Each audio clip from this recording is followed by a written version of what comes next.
Hi viewers, welcome to our channel. ఇవాళ release అయిన ash అనే హాలీవుడ్ మూవీ చూశాను. దీని జానర్ వచ్చేసి స్కీ-ఫై అండ్ థ్రిల్లర్.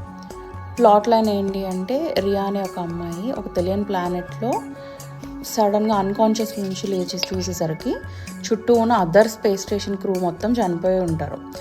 అసలు ఏం జరిగింది, ఎవరు చంపారు, ఎలా సర్వైవ్ అయిందా లేదా అనేది మూవీలో చూస్తారు. ఈ మూవీని డైరెక్ట్ చేసింది ఫ్లయింగ్ లోటస్. ఇతను చాలా షార్ట్స్ అండ్ టీవీ సిరీస్కి మ్యూజిక్ కంపోజర్గా చేశారు. దీని ముందు మూవీ VHS 99 అని 2022లో వచ్చింది. అది పెద్ద హిట్ ఏం కాదు.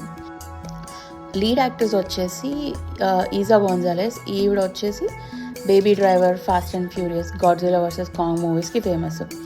ఇంకొక యాక్టర్ వచ్చేసి Aaron Paul, Breaking Bad TV series, Need for Speed and El Camino movies. ఇంకొకళ్ళు వచ్చేసి ఈకో వాయిస్. ఈయన వచ్చేసి ద రైట్ టు, మైల్ 22 ఈ మూవీస్కి వీళ్ళు ఫేమస్ అనమాట. నాకైతే ఈ మూవీ అస్సలు నచ్చలేదు. ఇన్ఫ్యాక్ట్ చాలా బోరింగ్గా ఉంది. ఆ స్లో నెరేషన్కి, back and forth flash back సీన్స్తో, ఆ CGI విజువల్ ఎఫెక్ట్స్ కూడా లో బడ్జెట్లో అనిపిస్తాయి. రీసెంట్గా వచ్చిన ఏలియన్ రామ్లెస్సే కొంచెం బోరింగ్ అనిపిస్తుంది. ఇది ఇంకా దానికన్నా చాలా దారుణంగా బోరింగ్గా ఉంటుంది. సిమిలర్ మూవీ అని కాన్సెప్ట్తో వెళ్ళాం కానీ but it's not worth to watch. And ఈ వీడియోలో చెప్పిందంతా జస్ట్ నా ఎక్స్పీరియన్స్ మాత్రమే.